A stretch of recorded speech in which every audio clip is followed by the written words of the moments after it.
할렐루야, 주의 이름으로 여러분을 사랑하고 환영합니다. 사도신경으로 신앙 고백하시겠습니다.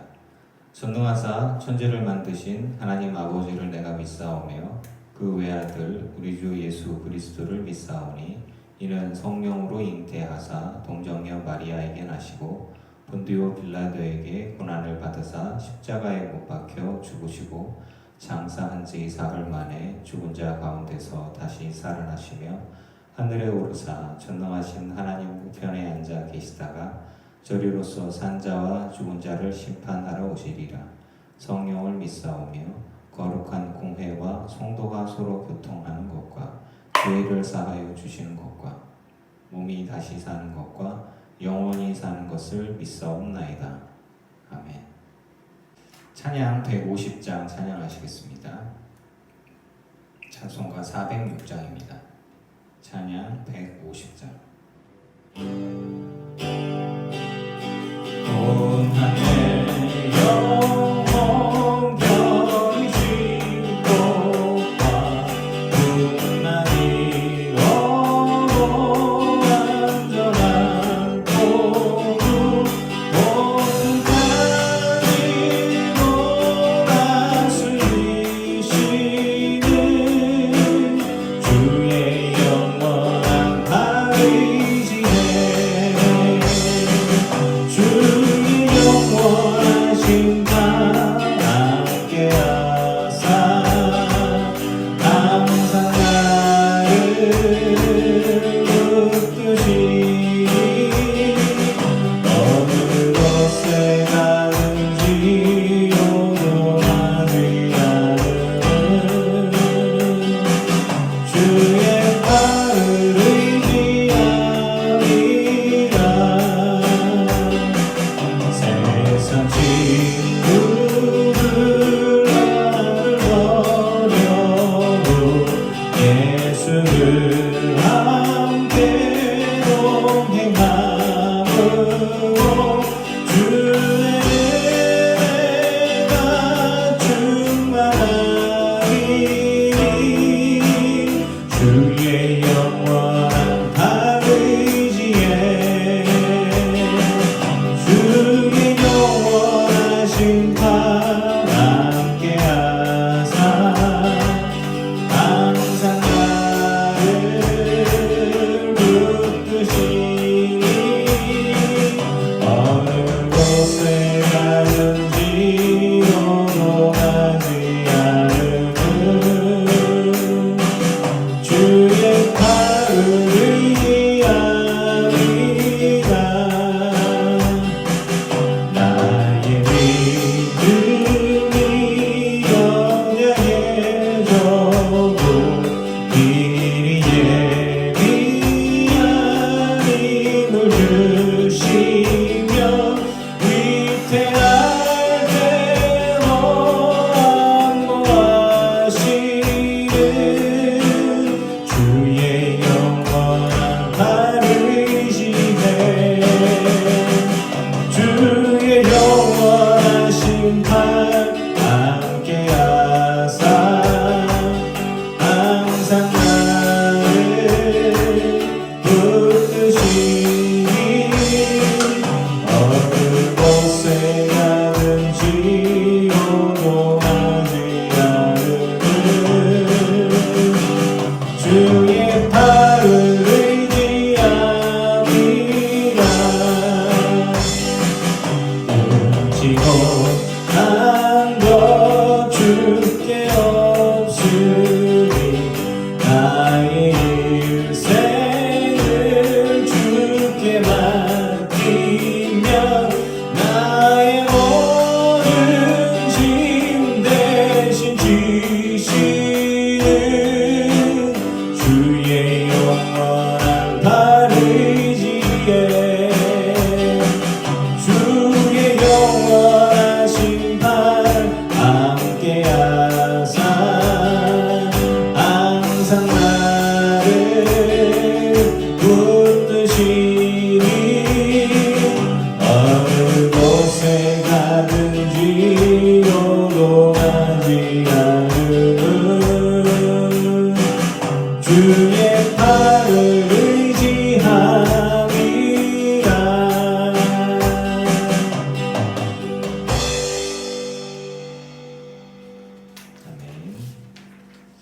다음 장 151장 그리 아니하실지라도 설명합니다. 그리 아니하실지라도 감사해요. 주님 뜻을 믿기 때문이죠. 그리 아니하실지라도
하나님 그리 아니하실지라도 감사하는 우리 되기를 원합니다.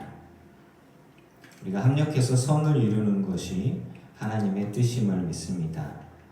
하나님의 사랑 가운데에 사랑하고 포용하며 그리고 아버지 하나님이 기뻐하실 일을 위해서 우리의 삶을 드리는 우리 모두 되게 하여 주시옵소서. 하나님 우리가 믿음이 연약해질 때도 있습니다. 하나님의 은혜가 우리 가운데 충만히 있고 그것들을 잊어버리지 않으며 깊이 묵상하고 주의 은혜 가운데에서 이 어려움들을 잘 이겨나가고 승리하게 하여 주시옵소서. 내가 남을 손가락질하거나 비판하거나 하는 일들이 없게 하여 주시고 내 마음이 결정하였습니다. 내 마음이 주를 향하고 은혜를 향하고 사랑하며 살기도 모자란 시간입니다. 내게 주어진 시간들을 하나님을 기쁘시게 하고 교회를 든든히 하며 그리고 잃어버린 영혼들이 주님께 돌아오며 믿음이 더 자라게 하고 또 믿음이 더 강해져 가고 하는 일들을 위해서 우리의 삶과 시간들을 사용할 수 있도록 우리 늘깊은 교회 모든 성도들을 붙들어 주시옵소서. 하나님 이 교회 가운데에 우리 교우들 가운데에 정말 어렵고 힘들고 고통스러운 이들이 많이 있습니다. 하나님 다 기억해 주시고 물질적인 것들이나 건강에 관한 것들이나 자녀에 대한 부분들이나 혹은 다른 외부적인 환경들로 인해서 삶이 좀 무너지고 마음이 무너질 때에 하나님 이들의 삶을 붙들어 주시고 함께하여 주시사 결국에 기도하며 하나님 바라보는 이들이 넉넉히 이기는 것을 알게 하여 주시옵소서. 전국적으로 이제 코로나 문제가 장기화되면서 무엇보다 교회가 손가락질 당하고 공격받습니다. 예수 믿는 사람들이 은총을 당하고 욕을 먹고 있습니다. 하나님, 우리가 예수 믿는 사람으로서 그리스도의 향기가 되게 하여 주시고 어떤 정치적인 논리에 의해서가 아니라 믿음으로 삶의 모든 부분들을 바라보고 판단하고 그리고 주님이 기뻐하시는 삶을 위해서 우리가 묵묵히 우리의 삶을 드릴 수 있고 우리의 선한 행실을 통해서 사람들에게 다시 전도하고 또 예수 믿는 사람들에 대한 온전한 평가와 가치들이 서게 하여 주옵소서. 사람들이 우리를 인정하건 인정하지 않든 주님은 우리를 사랑하시고 우리와 함께 하시고 그들을 구원하기를 주님이 원하심을 우리 믿습니다. 주여, 힘들고 어려운 시기가 계속되고 있습니다. 주님의 은혜 가운데 우리가 이 부분들을 넉넉히 이기게 하여 주시고 또 전도도 선교도 주님 기뻐하시는 일을 위해서 우리가 온전히 삶을 드리고 쓰임받도록 허락하여 주시옵소서. 이 예배 가운데 주님 하나님 함께하여 주시옵소서. 각 가정에서 드려지는 예배들 가운데 주님 영광 받으시고 임재하시옵소서. 마음 가운데 하나님의 말씀이 감동이 성령의 감동이 충만함들이 가득한 시간 되게 하여 주시옵소서. 예수님의 이름으로 기도합니다. 아멘. 성도 여러분, 일주일간 잘 지내셨습니까?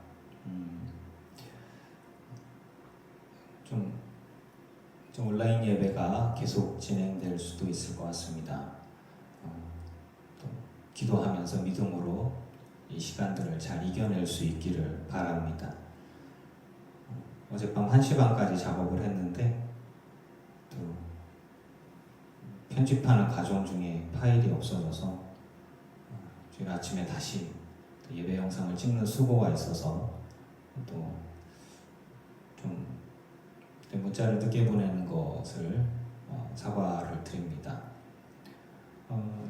광고 말씀은 이제 제가 링크를 하나 보내드릴 거예요. 줌이라고 하는 그 문자 링크를 보내드릴 건데 이게 원래 화상회의, 즉 핸드폰을 보면서 얼굴 보면서 영상으로 회의하던 프로그램입니다. 이 화상회의 하는 프로그램을 받아서 여러분들에게 문자를 보내드리면 여러분들이 그 제가 보내드린 문자를 우리 예배 11시 예배할 때 그때에 접속을 하시면 제 얼굴을 보면서 실시간으로 예배할 수가 있습니다. 그것들을 진행하기 전에 이제 테스트를 좀 해볼 거고요.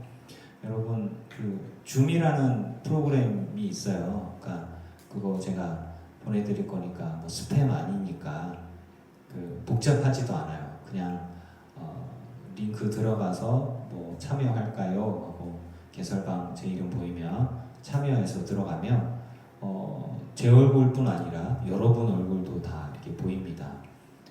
이렇게 머리 새집지고 부시시하게 나타나시면 곤란해요. 우리 교우들 다 보니까 예배하는 모습으로 준비해서 그 시간에 함께 이제 온라인 예배를 할 수 있게 이제 준비를 하겠습니다. 제가 따로 문자를 다시 보내드릴 거예요. 그래서 오늘은 온라인 예배를 할 거고요. 그리고 시간을 정해서 제가 문자를 보내드리고 함께 접속할 수 있는 시간들 제가 문자 보내서 전화해가지고 함께 다 그 접속이 되어지고 확인이 되어지면 당장 다음 주부터라도 온라인으로 동시 접속에 동시 예배, 즉 각 가정에서 혹은 뭐 이렇게 할 수 있으면은 뭐 부용식 권사님 같은 경우도 핸드폰만 있으면 온라인 예배도 가능하고 또 예배 못하러 또 오시잖아요. 멀리 계시는 우리 서효숙 권사님도 핸드폰에 프로그램만 깔면 같은 시간에 또 예배할 수 있습니다. 그리고 제가 마이크 연결해 놓으면 교우들끼리 서로 인사하고 화상으로 이야기할 수 있으니까 그 부분들을 준비하고 있습니다. 여러분 함께 동참해 주시고 좀 떨어져 있고 흩어져 있지만 우리가 함께 가는 늘 기쁜 교회이기를 원합니다. 하나님 말씀 보겠습니다. 하나님 말씀은 로마서 14장 1절부터 12절까지 말씀입니다. 신약성경 1257쪽입니다. 로마서 14장 1절부터 12절까지 말씀입니다. 말씀은 제가 12절까지 다 읽지만 우리 교회에서 예배하듯이 한 절은 제가 읽고 한 절은 성도 여러분들이 하는 것처럼 그렇게 말씀을 봉독하시면 좋겠습니다. 로마서 14장 1절부터 12절까지 말씀. 믿음이 연약한 자를 너희가 받되 그의 의견을 비판하지 말라. 어떤 사람은 모든 것을 먹을 만한 믿음이 있고 믿음이 연약한 자는 채소만 먹느니라. 먹는 자는 먹지 않는 자를 업신여기지 말고 먹지 않는 자는 먹는 자를 비판하지 말라. 이는 하나님이 그를 받으셨음이라. 남의 하인을 비판하는 너는 누구냐? 그가 서 있는 것이나 넘어지는 것이 자기 주인에게 있음에 그가 세움을 받으리니 이는 그를 세우시는 권능이 주께 있음이라. 어떤 사람은 이 날을 전날보다 낮게 여기고 어떤 사람은 모든 날을 같게 여기나니 각각 자기 마음으로 확정할지니라. 나를 중히 여기는 자도 주를 위하여 중히 여기고 먹는 자도 주를 위하여 먹으니 이는 하나님께 감사하며 먹지 않는 자도 주를 위하여 먹지 아니하며 하나님께 감사하느니라. 우리 중에 누구든지 자기를 위하여 사는 자가 없고 자기를 위하여 죽는 자도 없도다. 우리가 살아도 주를 위하여 살고 죽어도 주를 위하여 죽나니 그러므로 사나 죽으나 우리가 주의 것이로다. 이를 위하여 그리스도께서 죽었다가 다시 살아나셨으니 곧 죽은 자와 산 자의 주가 되려 하심이라. 내가 어찌하여 내 형제를 비판하느냐? 어찌하여 내 형제를 업신여기느냐? 우리가 다 하나님의 심판대 앞에 서리라. 기록되었으되 주께서 이르시되 내가 살았노니 모든 무릎이 내게 꿇을 것이요 모든 혀가 하나님께 자백하리라. 이러므로 우리 각 사람이 자기 일을 하나님께 짓고 하리라. 아멘. 오늘은 믿음이 강한 자에 대한 말씀을 나누고자 합니다. 오늘 본문에서 나오면 믿음이 연약한 자를 받아라.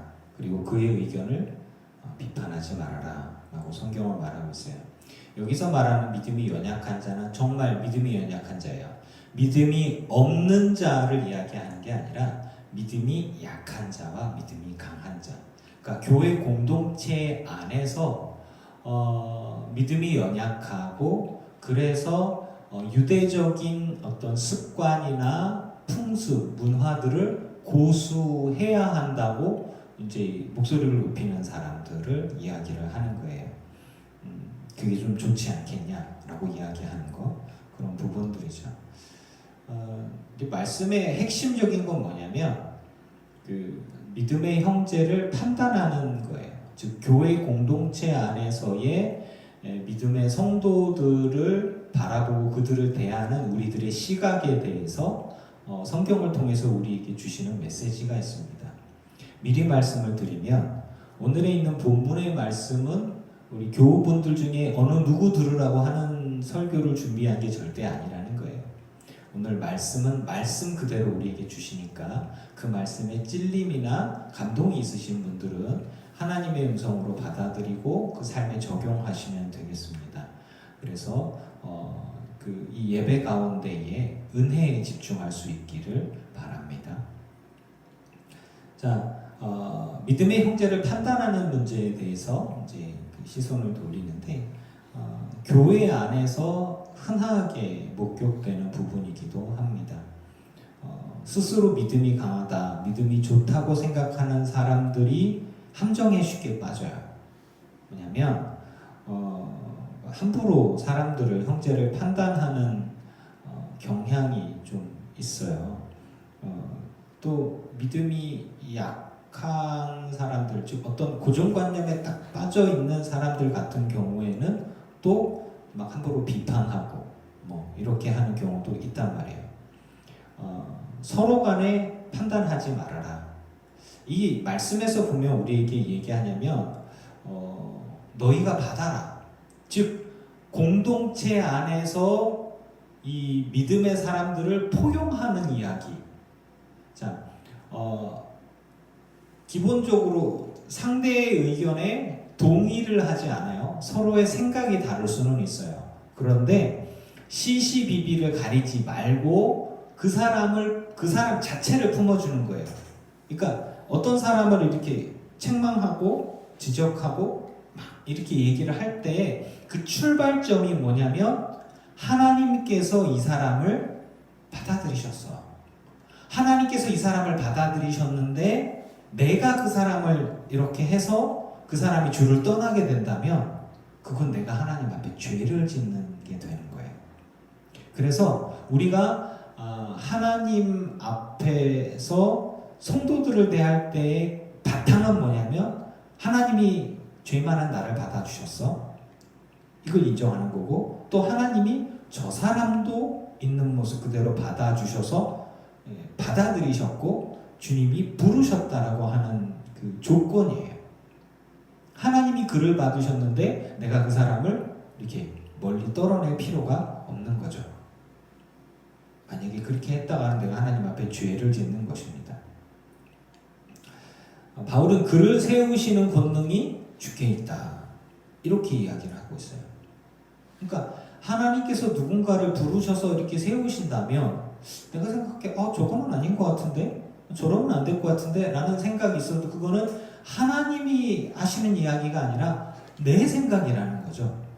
근데 이 부분들을 분별할 수 있기를 영적인 분별력 있기를 축복합니다. 그래서 틀림과 다름을 인정해야 돼요. 예수 그리스도 이외에 다른 믿음을 갖고 있는 것은 틀림이에요. 하지만 감리교회든 장로교회든 순복음이든 성결교든 침례교든 가는 거 그거는 다름이란 말이에요. 구세군을 가도 다름이에요. 이 부분들을 우리들의 믿음의 고백 안에서 인정할 수 있는 게 기본적으로 이 부분들을 분별할 수 있는 게 핵심적인 말씀의 중심입니다. 성경에 보면 메시지 성경이라고 하는 부분들이 있는데 거기에는 이렇게 핵심적인 이야기를 우리말로 얘기해요. 바로 잡아야 할 것과 익혀야 할 예절이 있다면 결국 없다는 얘기죠. 있다면 하나님이 알아서 하실 겁니다. 여러분의 도움 없이도 말합니다. 하나님이 나를 통해서 너를 바꾸기를 원해 라고 얘기하는 건 굉장히 위험한 이야기예요.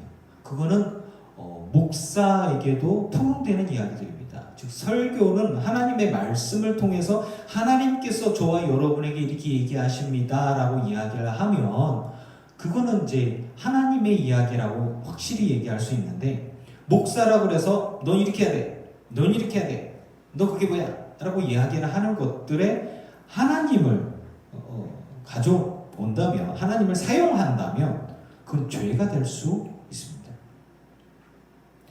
하나님이 받으신 사람을 바꾸기를 원한다면 하나님이 하실 거예요. 나를 사용하는 게 아니라는 거예요. 하나님이 나를 사용하기를 원하는 건 믿음이 연약한 자를 격려하고 위로하고 세우기 위해서 하나님 날 사용하지 상처 주고 싸우고 갈라지고 분리해서 마음 상하게 하고 떠나게 하는 것이 하나님의 뜻은 아니라는 것입니다. 나의 생각과 다른 사람이 있다면 하나님께 맡겨드리세요. 믿음이 강한 사람이 당연히 해야 할 판단이고 몫입니다. 그럼 믿음이 연약한 사람은 왜 그렇게 이야기를 하는가? 주님께서 처음부터 우리가 믿음이 강하게 우리를 변화시킨 게 아니에요. 믿음이 연약하고 순종도 연약하고 하지만 믿음이 이렇게 자라게 해주시는 하나님의 은혜가 있습니다. 분명히 있어요. 하나님이 일하심을 믿는다면 정말 그를 위한다면 기도해 주세요. 그래서 우리가 영혼을 즉 성도를 대할 때에 사람을 대할 때에 기본적인 바탕은 뭐냐면 그리스도의 마음으로 바라보느냐 그리스도의 사랑으로 이 사람을 대하고 있는가 하나님께서 품으신 사람인데 내가 내 생각으로 그 사람을 판단하고 있지는 않는가 이것이 굉장히 중요한 부분들입니다. 두 번째는 뭐냐면 무엇이든지 주를 위해서 해야 되는 것입니다. 그래서 주를 위해서 모든 것들을 행한다면 이 부분들은 다 허용될 수 있는 부분들인 거예요. 말씀에 보면 먹든지 먹지 않든지 이게 중요한 게 아니다. 당시의 문화권에서 그러니까 결국 제사 음식을 먹느냐 마느냐, 이방신에게 드렸던 제사 고기를 먹느냐 마느냐. 목사한테 물어본다면 고기는 고기요, 떡은 떡이요, 제사 떡이 무슨 상관이에요? 그게 무슨 능력과 권능이 있어요? 내가 그거 먹는다고 그쪽 신에 막 씌어요? 그런 절대 아니거든요. 무당구슬에서 떡이라도 맛있는 떡이 왔는데 그럼 떡은 떡이에요. 그게 나를 어떻게 바꿀 수 있는 능력이 있는 게 아니란 말이에요. 하지만 믿음이 연약한 자가 그걸 보고 이걸 먹으면 잘못될 것 같은데 그러면 하면 안 돼요. 이런 부분들이 있습니다. 절기도 마찬가지예요. 유대인들은 6월절 절기도 굉장히 크게 지켰어요. 초막절 절기도 지키고요. 그런데 우리가 정말 중요하게 여긴 건 예수 그리스도의 십자가와 부활이잖아요. 그래서 우리는 부활절 절기를 중요하게 지키고 크리스마스 하면서 추수감사절 절기들을 지키는데 어떤 이들은 유대교회에서 그들의 문화와 풍습을 쭉 평생토록 지켜오다가 예수 그리스도를 만나서 온 사람들은 6월절 절기도 우리가 지켜야 돼요. 초막절 절기를 맨날 지켰어요. 우리가 그거 지켜야 돼요. 절기와 날들을 굉장히 중요하게 여깁니다. 그리고 안식일을 지켜야 돼요. 6일째. 우리 안식일 지키라고 주님이 우리에게 요구했잖아요. 근데 우리는 안식일을 지키는 게 아니라 그리스도의 십자가 죽으심과 부활을, 예수 그리스도의 부활이 우리에게 믿음의 핵심이란 말이에요. 그러니까 어떤 이들은 안식일을 지켜야 된다 우기는 것이고, 어떤 이들은 아니다, 예수님의 부활하심이 그 모든 것들을 다 넘어섰기 때문에 주님께서 우리에게 주신 대로 우리는 주일에 예배한다. 이게 이런 부분들에 있어서 하나님께서 그에게 깨닫게 하시고 감동을 주시는 것들을 우리가 기다릴 수 있어야 돼요. 하나님이 받으셨는데 야, 너 안 돼, 너는 끝났어. 이런 식으로 가면 안 돼요. 자, 다름과 틀림의 차이를 우리가 분별할 수 있어야 됩니다. 우리 중에 누구든지 자기를 위해서 사는 자가 없고 자기를 위해 죽는 자가 없다. 사나 죽으나 우리가 주의 것이다. 즉 내가 주님께 속한 것이니까 나는 종이고 주인이 주님이잖아요. 주님께서 나를 부르셨는데 나를 이렇게 부르셨으면 있는 모습 그대로 주님이 받으셨단 말이에요. 저 사람도 연약한 모습 그대로 받으셨어요. 저 사람을 깨우치고 변화시켜서 이끄시는 건 하나님의 몫이에요. 여러분의 몫이 아니라는 거예요. 이 부분들을 분별할 수 있기를 축복합니다. 다름에 대한 부분들을 얘기를 할 거예요. 여러분, 교회 안에서 내가 갖고 있는 많은 고정관념들에 대해서 좀 내려놓을 수 있기를 바랍니다. 감리교회, 장로교회, 보수적인 교회, 진보적인 교회, 또 침례교회. 침례교회 같은 경우에는 우리는 세례를 베풀지만 그들은 무조건 침례를 해야 된다고 생각을 하는 거예요. 그들의 신앙 고백은. 그래서 욕조 같은 데 사람을 무조건 물에 들어갔다 나와요. 어떤 이들은 강에 들어갔다가 나오고 이렇게요. 그 자기들의 신앙의 고백이에요. 사도들의 신앙 고백, 우리가 처음 예배할 때 했던 사도신경은 사도들의 신앙 고백 안에서 우리 자유롭게 우리들의 마음에 감동되는 대로 그 부분들을 중요하게 여깁니다. 오순절 순복음교회는 성령, 이게 굉장히 중요해요. 성령 받음. 그 성령 받음의 확신이 뭐냐? 물과 성령으로 거듭나지 않으면 하나님 나라에 못 간다 그러니까 성령 받으면 방언한다가 그들은 등식이에요. 그래서 이거 굉장히 중요한 거예요. 하다못해 방언을 못 받았으면 성령 받은 게 아니다라고 말할 정도로 그건 굉장히 중요하게 여깁니다. 방언 받아야 성령 받은 거고 성령 받아야 천국에 가는데 방언을 못하면 그럼 천국 못 가는 거. 이렇게 되어지니까 무조건 방언을 해야 돼요. 근데 이런 부분들 해석의 차이가 조금 있지만 저는 그 부분들은 조금 다르게 이야기를 합니다. 하지만 다를 뿐이지 틀리지는 않을 거예요. 믿음으로 구원을 받는데 누구든지 주의 이름을 부르면 구원받는다 그랬는데 이제 그 부분들 부르는 거에 있어서 좀 다르게 해석하겠죠. 장로교회 안에서 보수적인 교회에서는 교회 안에서 박수 친 지 얼마 안 됐어요. 항상 말씀, 감히 하나님의 말씀을 듣는데 어떻게 박수를 치니? 아멘이라고 화답하는 거 없어요. 그냥 앉아서 선비처럼 이렇게 듣고만 있었어요. 그리고 예배 시간에 뭐 율동을 하는 거, 예배 시간에 CCD 찬양 막 아름답게 하는 거 이런 것도 허용이 안 됐어요. 제가 교회에서 예전에 선배 형님이 기타를 치는데 혼났던 기억이 있어요. 지금은 목사가 기타를 치죠. 교회 안에 드럼 들어온 지 얼마 안 됐어요. 그러니까 이게 문화적인 차이예요. 주님이 허락하고 허락하지 않고가 아니라 이건 문화적으로 내가 이걸 받아들이냐 아니냐 다름의 차이들입니다.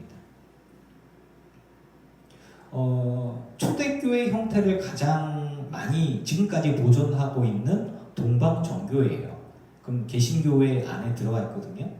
이 동방정교회 예배를 들어가 봤는데 거기에는 피아노가 없었어요. 다른 악기가 없었어요. 동방정교회는 예배를 어떤 식으로 하냐면 되게 이런 식이에요. 말씀은 믿음이 연합한 자는 너희가 왔대 그의 의견을 위반하지 말라. 어떤 사람은 모든 것을 믿을 만한 먹을 만한 믿음이 있고 믿음이 연합한 자를 제사만 먹느니라. 먹는 자는 먹지 않는 자는 약간 뭐 느낌이 나죠. 이렇게 약간 절에서 하는 것 같은 그런 비슷한 뉘앙스였어요. 거기에다가 라틴어를 썼어요. 고대 라틴어를 가지고 뭔 소리냐 하나도 못 알아들어요. 물론 말씀을 이렇게 알아듣는 한국말 말씀도 있었지만 그래서 예배가 너무 힘들었어요. 또 하나는 뭐냐면 앉았다가 벌떡 일어나서 뭐 하고 또 말씀 읽을 땐 벌떡 일어나고 뭐 들을 땐 또 벌떡 일어나고 가만두질 않아요. 계속 앉았다 일어났다 앉았다 일어났다 앉았다 일어났다 계속. 근데 말씀 듣고 기도하는 거 다 좋았어요. 그런데 제일 마지막에 너무 신기했던 거 동방정교회는 뒤에 우리 십자가 있기지 아무것도 없죠. 거기에는 이만한 공간이 있어요. 커튼으로 가려졌는데 갑자기 커튼을 쫙 쳐요. 그랬더니 안에서 줄이 달리고 향로 같은 게 이렇게 있어요. 냄새나고 연기가 이렇게 좀 이렇게 나는 유향 같은 거였어요. 그랬더니 그 앞에 무슨 나무 상자 같은 게 있었어요. 예수님의 관 같은 거였던가. 하여튼 뭔가 좀 특이했어요. 뭐 제 기억이 가물가물한데 20년 전이니까. 근데 거기에 이렇게 막 무슨 향을 이렇게 막 연기 나는 향을 이렇게 향도 제가 못 맡아본 향이었어요. 뭐 향수 이런 건 아니었고요. 뭔가 태워서 이렇게 올려서 주님께 흠향하는 듯한 예배 형태였어요. 너무 신기해서 이렇게 이렇게 봤어요. 근데 아마 2000년 전에 교회가 예배했던 예배 형태를 거의 현재까지 교회 역사 중에서 동방교회와 서방교회가 분리되어지는 때가 있습니다. 그래서 동방교회는 동방정교회라고 해서 그들이 갖고 있던 교회의 예배 형태를 거의 변함없이 계속 한 2000년을 유지해왔던 것 같고 서방은 여러 가지 많은 변화들이 있었고 지금 우리에게 오는 것도 마찬가지죠. 제가 얘기했죠. 아프리카 교회 같은 데는 걔들 하면서 뛰어다니면서 2시간 내내 뛰어 왜 해? 이러면서 거기 가면은 아마 살 빠질 거예요. 바닥바닥 뛰어가면서. 또 더운 나라들 같은 경우는 반바지에 반팔에 산타가 반바지 반팔에 빨간 모자만 쓰고 수염만 달고서 선물 나눠주러 다녀요. 왜? 더우니까. 그런데 여러분들 혹시 우리 교회에 청년이 혹은 학생들이 교회에 나오는데 핫팬티에 슬리퍼 하나 신고 나시에다가 머리 뒤로 질끈 묶고 이러고 뻥 찍고 달랑 모은 다음에 여러분 또 뭐라고 얘기를 하겠죠 이제. 여러분 어떠시겠어요? 근데 만약에 그 영혼을 주님이 받으셨다면 우리의 반응은 어떻게 해야 하는가? 라고 하는 것이에요. 그가 정말 자기 회사 사장을 만나러 갈 때, 자기가 취업하는데 사장 만나러 갈 때 그렇게 가지는 않을 거예요. 분명히 믿음이 연약한 건 사실 믿음이 없죠. 처음 전도에서 나왔는데. 제가 고등학교 때 전도한 그런 친구가 나왔어요. 교회 좀 나가서 자야 되는데 교회 좀 나와. 체육복에 슬리퍼 신고 자다가 깨갖고 이렇게 새집 져갖고 입냄새 나니까 껌을 씹었지. 왔어요. 그래서 어떻게 됐을까요? 누가 뭐라고 그랬죠? 당연히 뭐라고 그랬죠. 한 30년 전이니까. 그 친구가 교회를 잘 났을까요? 안타깝게도 제 기억에는 그 뒤로 안 나왔던 것 같습니다. 모든 사람이 다 어떤 행동들이 다 가능하지만 근데 이게 정말 그리스도의 사랑으로 저 사람을 하나님이 받으셨구나. 저 사람을 하나님이 붙들고 계시구나. 그런데 내가 저 사람에게 상처를 주어서는 안 되지. 그게 내 이야기인지 하나님께서 주시는 감동으로 하는 것인지는 기도해 봐야 돼요. 이 본문의 말씀에서 주는 이야기는 뭐냐면 믿음이 강한 자가 믿음이 연약한 자를 품어라라고 하는 거예요. 사랑하는 성도 여러분, 틀림과 다름을 인정하고 문화적인 차이를 인정하고 그래서 여러분은 다 품고 포용할 수 있는 축복의 사람이기를 축원합니다. 복음의 본질적인 것에서 벗어나지 않는 한 하나님이 받으신 사람을 내가 상처 주어서 하나님을 떠나게 해서는 절대 안 되는 거죠.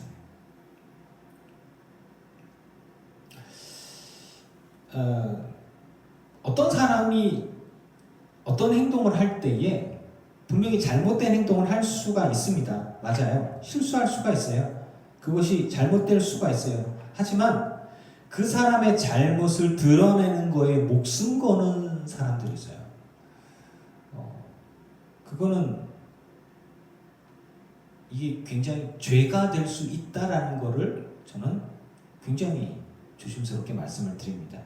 메시지 성경에 이런 표현이 있어요. 여러분이 비판적이고 잘난 척하는 태도를 취한다고 해서 그 심판대 앞에서 여러분의 자리가 한치라도 더 높아지는 것은 아닙니다.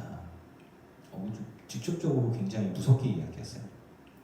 어떤 사람에 대한 비판적인 태도 혹은 저게 뭐야 라고 얘기하면서 자기 이야기를 하는 사람이 우리가 다 하나님 앞에 섰을 때에 그 부분들로 인해서 내가 더 거룩해지고 내가 더 주님으로부터 칭찬과 상급을 받는 것은 절대 아니라는 거예요. 우리는 믿음이 강하다면, 믿음의 사람이라면 내가 마땅히 해야 할 일에 집중하고 그리고 주님을 바라보는 일에 우리들의 시간을 써야 합니다. 좀 분명히 얘기하는 거예요. 여러분, 그동안 살아왔던 내 신앙생활이 어떤데 내가 그동안 주님을 위해서 어떻게, 이게 중요한 게 문제가 아니라 지금 앞으로 살, 이야기하고 싶은 게 그거예요. 앞으로 살 날이 얼마나 남았겠습니까? 계수해 보세요. 그럼 앞으로 살 날을 어떻게 살아가겠습니까?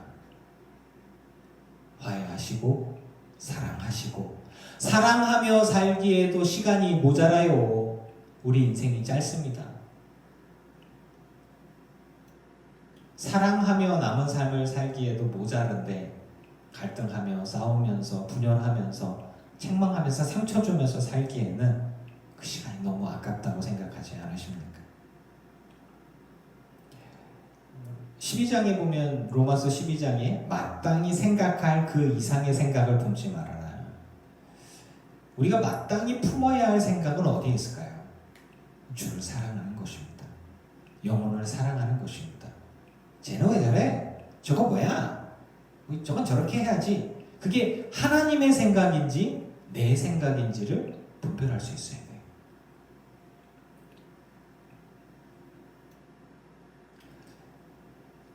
우리가 어떤 누군가를 권면하고 인도하는 것도 필요하지만 한계성을 찾아야 돼요. 적절한 한계. 그 기준선이 뭐냐? 하나님의 은혜입니다. 그리스도의 사랑입니다. 예수 그리스도의 사랑을 가지고 그 은혜 가운데 있어서 이 사람을 내가 바라보는가?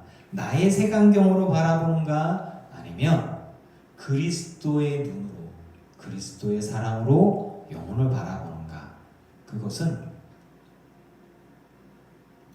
저와 여러분의 이 안에 있는 성령께서 알려주실 거예요. 영혼을 사랑하는 마음으로 그 영혼을 바라보시고, 하나님이 저 영혼을 받으셨구나, 하나님이 저 영혼을 사랑하시는구나, 죄인 된 나를 하나님이 받으셨어요. 정말 예전에 죄된 모습으로 살던 나를 하나님이 받으셨는데, 저 사람이 저렇게 부족하고 엉뚱한 소리하고 실수하지만, 생각을 바꿔야 되지만 그래도 저 사람을 주님이 받으셨으니 나도 받아야지. 이런 생각, 이런 판단, 이런 것들이 중심이 되어졌을 때 우리들의 언행에 또 다른 기준이 될 것 같습니다. 믿음이 강한 자가 믿음이 약한 자를 품어주는 것이 하나님의 뜻이라는 거예요. 그리고 중요한 것은 사랑하며 살기에도 우리 시간은 빠듯합니다. 귀한 시간을 판단하고 상처 주는데 사용하지 마시고 살리고 회복시키며 영혼을 구원하는데 우리들의 시간과 열정들을 예수님을 기쁘게 하는 일에 그래서 언제나 기쁜 거예요. 항상 기뻐하고 감사하고 기도하면서 주님과 동행하며 그런 것들을 이렇게 더 많이 더 강하게 키워가는데 우리들의 시간과 우리들의 열정을 사용해야 할 것입니다.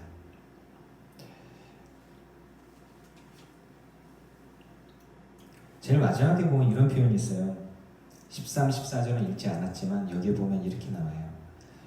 우리가 다시는 서로 비판하지 말고 도리어 부딪힐 것이나 거칠 것을 형제 앞에 두지 아니하도록 주의하라. 어떤 이가 그래요. 그래, 술 먹는 게 구원받는 거하고는 관계가 없어. 예수님도 드셨으니까 인정합니다. 그런데 누군가가 그것들로 인해서 그걸 바라보면서 교회 다니는데 그러네? 그래서 예수님을 안 믿게 된다면 우리는 그런 행동을 하면 안 돼요. 칼바르트가 존경받는 신학자였지만 제가 얘기했잖아요. 그 사람이 담배를 굉장히 즐겼습니다. 우리나라에서 이 사람을 어렵게 초청을 해갖고 제자들이라고 하는 사람들이 그를 열광적으로 좋아하는 사람들이 상담하러 문을 딱 열었을 때 이렇게 셜록 홈즈가 쓰는 그 담배죠. 이렇게 태워서 하는 거 이거를 어서 들어오시게 그 사람 상처받고 나갔대요. 네. 바르트가 좋은 신학자였을지는 모르지만 목사로서는 문화적으로 한국 교회를 이해하지 못했던 것 같아요. 분명히 내 믿음은 내 믿음이지만 나 때문에 누군가가 실족한다면 그것은 내가 죄를 짓는 것이란 말이에요. 이 부분들을 분별할 수 있기를 축복합니다. 목사가 굉장히 급진적으로 이야기를 했지만 어쩌면 우리들의 삶의 판단 기준이 예수님과 말씀인 거예요. 그리고 영혼을 사랑하는 주님의 마음인 거예요. 이것들을 분별할 수 있기를 바랍니다. 내가 주 안에서 알고 확신하노니 무엇이든지 스스로 속된 것이 없으되 세속적인 것이 없어요. 그런데 속되게 여기는 그 사람에게는 속되니라. 이게 참 재밌는 말 같아요. 믿음이 없이 행하는 건 다 죄예요. 무슨 이야기냐? 무당굿한 거 제사 지내는 거 제사떡 이거 먹는 거 무슨 상관이에요? 그런데 그거 먹으면 난 안 될 것 같아. 나는 좀 믿음이 흔들릴 것 같아. 그거 먹으면 안 돼요. 다른 일들이 그 믿음이 흔들릴 것 같다면 그렇게 행동하면 안 돼요. 우리가 17절에 보면 너희의 선한 것이 비방받지 않게 하라. 16절에 하나님의 나라는 먹는 것과 마시는 게 아니다. 오직 성령 안에 있는 의와 평강과 희락이다.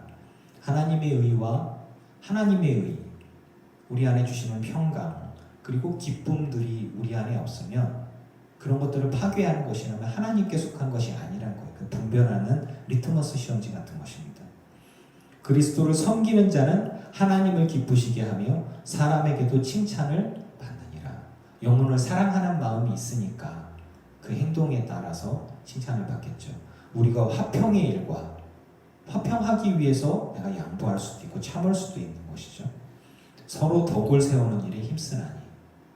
여러분, 우리 늘기쁜 교회 모든 성도들은 그리스도의 사랑으로 성령으로 무장하여서 영혼을 사랑하는 마음을 가지고 사람들을 살리고 믿음이 자라나게 하며 그리고 하나님 나라의 복음이 그리스도의 향기가 이렇게 퍼져가는 일에 쓰임받는, 그렇게 쓰임받다가 사랑하며 살다가 하나님 앞에 칭찬과 상급을 받는 저와 여러분이 되어주시기를 주의 이름으로 축원합니다. 기도하겠습니다. 너희 선한 것이 비방받지 않게 하라. 하나님의 나라는 먹는 것과 마시는 것이 아니요 오직 성령 안에 있는 의와 평강과 희락이라. 그리스도를 섬기는 자는 하나님을 기쁘시게 하며 사람에게도 칭찬을 받느니라. 그리고 화평의 일과 덕을 세우는 일에 힘쓴다. 아버지, 우리 늘기쁜 교회 모든 성도들이 하나님 나라를 위해서 성령 안에서 의와 평강과 희락을 만들어내는 이들이 되게 하옵소서.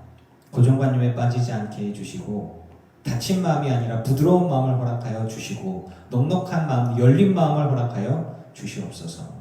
하나님을 기쁘시게 하며 영혼을 살리며 하나님을 기쁘시게 하고 서로 화평케 하며 덕을 세우는 사람들로서 이 교회의 공동체가 더 단단해지고 구성원들 간에 서로 사랑하며 세워져 가게 하여 주시고 믿지 않는 이들에게도 그리스도의 향기가 되게 하여 주시옵소서. 믿음이 강한 자로서 상처 주는 게 아니라 믿음이 강한 자로서 믿음이 약한 자를 품어주는 사람 되게 해주시고 하나님의 사랑 가운데에 우리가 정말 영적인 군사다운 영적인 일꾼다운 사람들로 쓰임받게 하여 주시옵소서. 각 가정과 일터 가운데에 주님의 향기가 흐르고 흘러서 주님 기뻐하시는 일로 해서 다 쓰임받고 칭찬받는 우리 모두 되게 하옵소서. 우리의 남은 삶을 사랑하며 세우며 화평케 하며 덕을 세우며 살아가게 하옵소서. 우리 주 예수 그리스도의 이름으로 기도합니다. 아멘. 이제는 우리 주 예수 그리스도의 크신 은혜와 성부 하나님의 지극하신 사랑하심과 성령님의 충만케 하시고 분별하게 하시며 승리하게 하시는 그 크신 은혜가 예배하는 모든 성도들, 우리 늘기쁜 교회 모든 성도들의 가정, 가문, 자손, 일터 위에 이제로부터 영원토록 함께 없시기를 간절히 축원합니다.